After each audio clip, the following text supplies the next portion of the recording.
आज हम बात करेंगे आप अपना खुद का सर्वर कैसे बना सकते हो Node.js में with the help of HTTP module. HTTP module की बात करें तो HTTP मॉड्यूल Node.js का कोर मॉड्यूल है। कोर मॉड्यूल का मतलब क्या होता है? ये बिल्ट इन मॉड्यूल होता है। इसको कहीं बाहर से हमें इंस्टॉल करने की जरूरत नहीं पड़ती। ये Node.js के अंदर इनबिल्ड होता है और इसकी हेल्प से आप वेब सर्वर बना सकते हो Node.js के अंदर, जिसमें आप हैंडल कर सकते हो HTTP रिक्वेस्ट को, HTTP रिस्पॉन्स को, सब चीज को आप हैंडल कर सकते हो।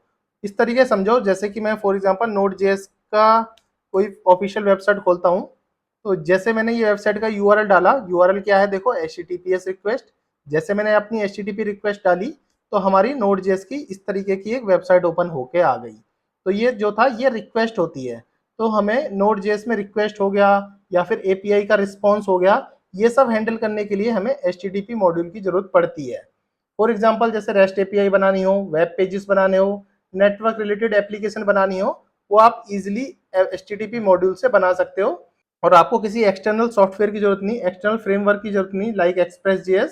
वैसे मैं इस सीरीज में आपको Express.js, MongoDB भी पढ़ाऊंगा, बट HTTP मॉड्यूल के थ्रू मैं आज आपको सिखाना चाहता हूँ कि आप खुद का सर्वर आप कैसे बना सकते हैं। तो स्टार्ट करते हैं, HTTP मॉड्यूल आप कैसे इंपोर्ट कर सकते हो। तो इंपोर्ट करने का मेथड एकदम सिमिलर है जैसे हम इंपोर्ट करते आए हैं। नॉर्मल यहाँ जाते हैं अपने VS कोड में और आज की अपनी एक फाइल क्रिएट करते हैं HTTP module.js। कैमल केस में कर लिए, आप चाहो तो अंडरस्कोर मॉड्यूल भी कर सकते हो, सब स्मॉल केस में रखना चाहते हैं तो। अब इंपोर्ट करने के लिए सिंपल ऐसे ही जैसे हम करते थे, एक HTTP लिखा और इजिकल टू लिखा, रिक्वायर्ड करके HTTP लिख लिया। इस तरीके से आप HTTP मॉड्यूल को अपनी एप्लीकेशन या फिर अपने इस कंपोनेंट में HTTP module.js में इंपोर्ट कर सकते हैं। ठीक है, इतना कर लिया हमने, HTTP मॉड्यूल को इंपोर्ट कर लिया। अब क्या करते हैं, क्रिएट करते हैं बेसिक सर्वर।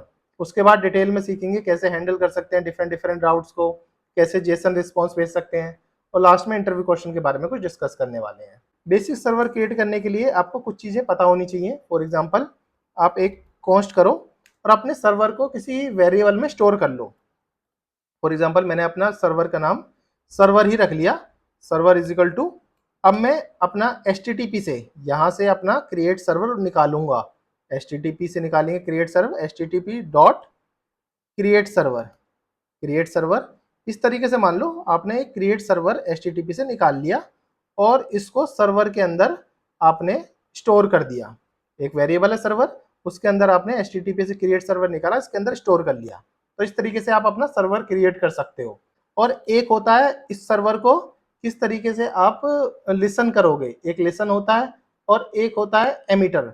इस तरीके समझ लो कि जैसे कि मैंने आपको लास्ट लेक्चर में सिखाया था इवेंट एमिटर क्या होते हैं, तो इसको बोलो ये तो इवेंट एमिट है, ये इवेंट एमिट कर रहा है, और एक चीज होती है जो इवेंट को लिसन कर रहा है। फॉर एग्जाम्पल ये सर्वर यहाँ से कॉपी करो, सर्वर डॉट लिसन, लिसन करते हैं। लिसन में देखो इस तरीके से लिसन कर सकते हैं।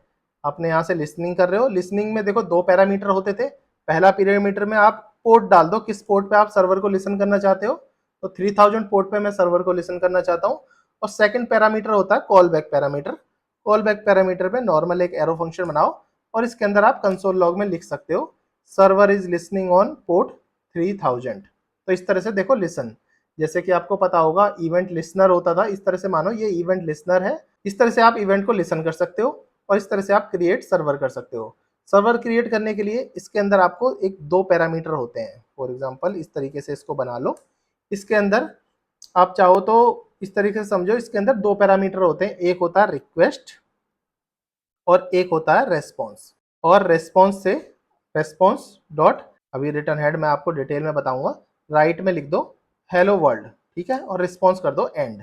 इस तरीके से देखो सर्वर बना सकते हैं। ये बेसिक सर्वर बनाया मैंने, बहुत ही बेसिक सर्वर। अभी धीरे धीरे मैं इसको एडवांस में आपको लेके जाने वाला हूँ। अभी समझ लो कि मैंने रिस्पॉन्स से कुछ निकाल के उसके अंदर कुछ लिख लिया। देखो मैंने हेलो वर्ल्ड लिख लिया, मतलब स्ट्रिंग में लिख लिया कुछ भी। और यहाँ से रिस्पॉन्स में जब कुछ लिखते हो तो रिस्पॉन्स को एंड करना जरूरी है। तो रिस्पॉन्स एंड बहुत ही इंपॉर्टेंट है। अगर आप कुछ भी रिस्पॉन्स लिख रहे हो तो रिस्पॉन्स को एंड जरूर करो। अब मैं इतना करने के बाद अपना सर्वर को स्टार्ट करता हूँ।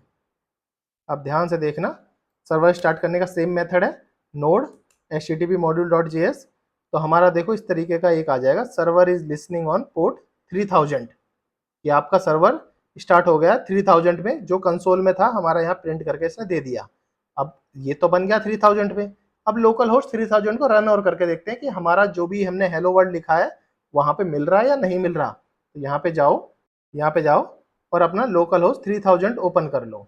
जैसे आप लोकल होस्ट 3000 यहाँ से ओपन करोगे तो आपको देखो हेलो वर्ल्ड दिख जाएगा। इसका मतलब कि आपका रिटर्न सही हो रहा है। तो मैं यहाँ से इसको इतना कर लेता हूँ, देखो ये लिखोगे तो सही रहता है। अब फॉर एग्जाम्पल आपको हेलो वर्ल्ड की जगह ABC लिखना है और सेव करोगे, अब वापस जाकर रिफ्रेश करोगे तो देखो फिर भी हेलो वर्ल्ड आया। इसका मतलब ये है जब भी आप अपने सर्वर को चलाओगे ना तो बार बार कंट्रोल C करना है और फिर से चलाना है सर्वर। जैसे आप फिर चलाओगे तो एक ये इस तरह से दे देगा, server is listening on port इतना, और ये एक URL दे देगा। इस URL को कॉपी करो, इस URL को फिर से आप सिस्टम में लाओ, इस तरह से डालो या रिफ्रेश करो, तो जब जाके आपका दोबारा जो आपने मॉडिफिकेशन करा है वो जब चलेगा। तो इसमें हमारा एक प्रॉब्लम है कि बार बार हमें अपना कंट्रोल C करके वापस अपना सर्वर डालना पड़ रहा है, फिर जाके यहाँ रिफ्रेश करना पड़ रहा है, जब जाके हमारा आउटपुट दिख रहा है। इसको ओवरकम करने के लिए मैं इन फ्यूचर आपको बताऊंगा। अभी ये समझ लो आपने एक सर्वर बना लिया 3000 पोर्ट पे, वो आप इजीली चला पा रहे हो। बेसिक सेटअप आपने कर दिया। अब इसी में थोड़ा सा एडवांस में जाता हूं मैं। इसमें देखो एक तो राइट करना तो आपने सीख लिया, बेसिकली हम राइट नहीं करते हैं, राइट कर भी सकते हैं नहीं भी कर सकते हैं, बट बेसिकली हमारा काम क्या होता है, रेस्पॉन्स डॉट राइट हेड का होता है। राइट हेड, राइट हेड लिखते हैं। राइट हेड में देखो दो पैरामीटर रखता है राइट हेड। राइट हेड का मतलब जैसे हेडर से समझ आ रहा है, हेड मतलब हेडर।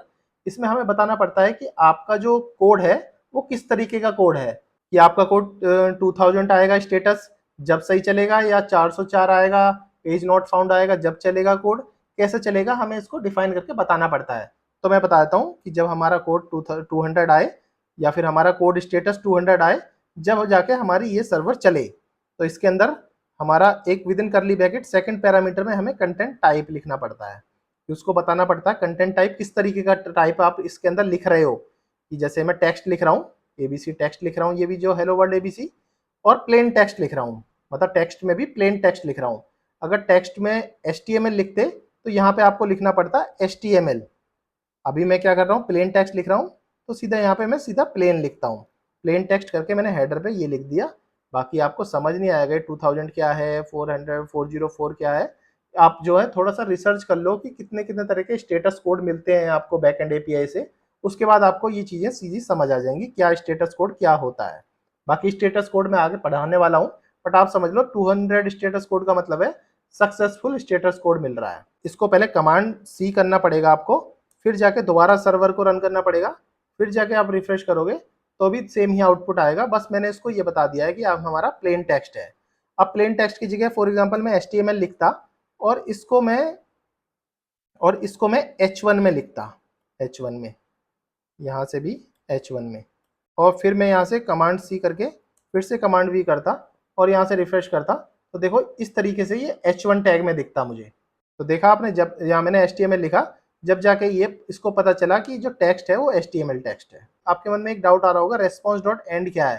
देखो रेस्पॉन्स डॉट एंड में भी आप कुछ भी लिख सकते हो। For example this is my first Node.js server. तो अभी मैं अगर कमांड C करके फिर से इसको चलाता हूँ और फिर जाके देखता हूँ, तो देखो this is my first Node.js server, ये भी आपको चल जाएगा विद इन स्ट्रिंग। इसका मतलब ये क्या है, रिस्पॉन्स डॉट एंड का मतलब होता है ये एंड में ये टेक्स्ट चलेगा बस। इसके अंदर आप टेक्स्ट भी लिख सकते हो। राइट क्या है, राइट आप मल्टीपल टाइम्स लिख सकते हो, एंड आप एक ही टाइम लिखोगे जब इसको एंड कर रहे होगे। अब मैं थोड़ा सा इसको नीचे कर देता हूँ। अब थोड़ा सा एडवांस पे जाता हूँ मैं कि हैंडल कैसे करेंगे हम डिफरेंट डिफरेंट राउट्स को। फॉर एग्जाम्पल अभी तो ये हमारा होम पेज पे चल रहा है 3000, मुझे इसके आगे कुछ लिखना है API, या फिर मुझे इसके आगे कुछ लिखना है डेटा, इस तरीके से। तो इस तरीके से राउट्स कैसे बना सकता हूँ, राउट्स आप सभी को ऑलरेडी पता होगा कैसे कैसे होता है, बट मैं ये बताना चाहता हूँ कि आप राउट्स कैसे बना सकते हो with the help of create server. इसको यहाँ से कॉपी करके यहाँ से कमेंट कर देता हूँ और यहाँ पे मैं इसको एक और बार पेस्ट कर देता हूँ। कमेंट इसलिए करा क्योंकि आप मेरे गिटहब पे जाके मुझे फॉलो करेंगे तो आपको ये कोड वहाँ पे मिल जाएगा। मैं क्योंकि गिटहब पे डेली बेसिस पे अपना कोड जो है पुश करता हूँ। तो यहाँ पे मैंने क्रिएट सर्वर करा। क्रिएट सर्वर के बाद जितनी भी ये लाइन थी यहाँ पे मैं हटा देता हूँ। अब मैं आपको जैसे राउट समझा रहा हूँ तो आपको राउट्स की तरह बताऊंगा मैं। तो पहले मैं यहाँ लगाऊंगा इफ के अंदर देखो, अब ध्यान से देखना, रिक्वेस्ट, अभी तो मैंने रिस्पॉन्स समझाया था आपको, अब मैं रिक्वेस्ट यहाँ से कॉपी कर रहा हूँ। तो यहाँ से रिक्वेस्ट, अगर request dot URL is equal to normal आता है, नॉर्मल यूआरएल मतलब होम यूआरएल की बात कर रहा हूँ। तो इस तरीके का होम पेज चल जाए, इस तरीके से समझो। अगर यूआरएल होम है, होम यूआरएल है मतलब 3000 पोर्ट तक ही है, तो स्टेटस 200 और कंटेंट टाइप हमारा एचटीएमएल में आएगा, टेक्स्ट एचटीएमएल में आएगा, और रिटर्न में आप लिख सकते हो welcome to the home page. ठीक है। अगर हमारा यूआरएल एल्स इफ लगाया है मैंने, इफ एल्स आपको ऑलरेडी, आई होप कि आपने जावास्क्रिप्ट का मैंने लेक्चर देखा होगा तो आपको इफ एल्स लगानी आती होगी। तो request dot URL is equal to about है, मतलब बैकस्लैश अबाउट लग जाएगा उस पर्टिकुलर यूआरएल के आगे, तो भी आपको एचटीएमएल में ही कंटेंट टाइप देना है। स्टेटस कोड 200 के साथ आपको ये वाली चीजें दिख जाएंगी। ठीक है, उस पेज पे ये दिखेगा, होम पेज पे आपको ये H1 टैग दिखेगा। एल्स अगर इन दोनों में से आप कुछ नहीं लिखते, कोई भी XYZ या फिर ABC कुछ भी लिख देते हो और स्टेटस 404 होता है, तो आपको ये दिखाएगा error not found, this page are looking for does not exist. इस तरीके से एक एरर दिखा देगा, राइट कर देगा और इस तरह से एंड कर देगा। और अपना कोड को दोबारा से टर्मिनेट करके फिर से चलाओगे और फिर यहाँ जाके रिफ्रेश करोगे तो देखो इस तरह से दिखेगा वेलकम टू होम पेज। और दूसरा क्या बताया था मैंने, अबाउट, इसके आगे अगर अबाउट लिखते हो, बैकस्लैश अबाउट लिखते हो, तो आपको दिखेगा अबाउट पेज। ये H1 टैग था और ये नॉर्मल P टैग था, ये H1 टैग में और ये नॉर्मल P टैग में। इस तरीके से आपको अबाउट पेज दिख पाएगा। अगर राउट्स में अगर अबाउट और होम की जगह कुछ नहीं है, फॉर एग्जाम्पल XYZ लिख देता हूँ, तो 404 नॉट फाउंड वाला पेज दिख जाएगा कि ये पेज एग्जिस्ट ही नहीं करता है। तो इस तरीके से आप जो है सिंपली राउट्स को भी हैंडल कर सकते हैं। एक और एडवांस टॉपिक पे आते हैं, थोड़ा सा और एडवांस हो जाएगा। आप जेसन कैसे भेज सकते हो। बाकी जो राउट्स हैं ये सब तो फ्रंट एंड वाला अपनी तरफ से भी हैंडल कर सकता है, बट जो मेन हमारा काम है वो जेसन के साथ डेटा भेजने का ही है। तो थोड़ा सा और एडवांस टॉपिक पे आते हैं, जेसन को आप कैसे भेज सकते हो with the help of HTTP module. तो सिंपल मैं इसको कॉपी करके कमेंट कर देता हूँ, तो यहाँ मैं इसको पेस्ट करता हूँ। अब मैं आपको बताता हूँ आप नॉर्मल कैसे जेसन को भेज सकते हो। तो यहाँ से इतना इफ एल्स वाला सिस्टम हटा देते हैं, सिर्फ एल्स रहने देते हैं, एक होम पेज रहने देते हैं और एक एल्स रहने देते हैं। ठीक है, यहाँ पे इतना लिखा, इसको इतना ही रहने देते हैं होम पेज, या फिर होम पेज की बात करें तो इसी में लिख देता हूँ होम पेज में 404 एरर को इसी हिसाब से रहने देते हैं। होम पेज पे लिखते हैं कैसे, देखो लिखने का सिंपल तरीका है। अगर होम पेज है तो उसको आपको लिखना है जेसन, कैपिटल में जेसन डॉट स्ट्रिंगीफाई, जेसन को भी स्ट्रिंग में भेजना है आपको, तो आपको लिखो स्ट्रिंगीफाई, स्ट्रिंगीफाई करके ब्रैकेट लिखो। स्ट्रिंगीफाई के अंदर हमें विद इन करली ब्रैकेट अपना जेसन जो है, जो भी जेसन है, जो भी जेसन डेटा है वो इस करली ब्रैकेट के अंदर भेजना है। फॉर एग्जाम्पल मेरे को नेम भेजना है मोहित, मोहित और कॉमा लगाओ, एज भेजनी है 24। ठीक है, नेम और एज एज ए जेसन में मुझे भेज रहा हूँ यहाँ से, और मैं स्ट्रिंगीफाई करके भेज रहा हूँ। आप सबको मैं पहले ही बता चुका हूँ स्ट्रिंगीफाई क्या होता है, पार्ट्स क्या होता है, ये सब आपको ऑलरेडी पता होगा। तो ठीक है, इतना मैंने आपको सेव करा और वापस मैं इसको कमांड सी कर रहा हूँ। नेक्स्ट लेक्चर में मैं इसकी भी सॉल्यूशन आपको बताऊंगा कैसे ये कमांड सी कमांड और वापस बार बार सर्वर क्यों ना चलाना पड़े। इसके लिए नोड मोन होता है एक चीज़, उसको मैं अपने नेक्स्ट लेक्चर में आपको डिटेल में बताने वाला हूँ।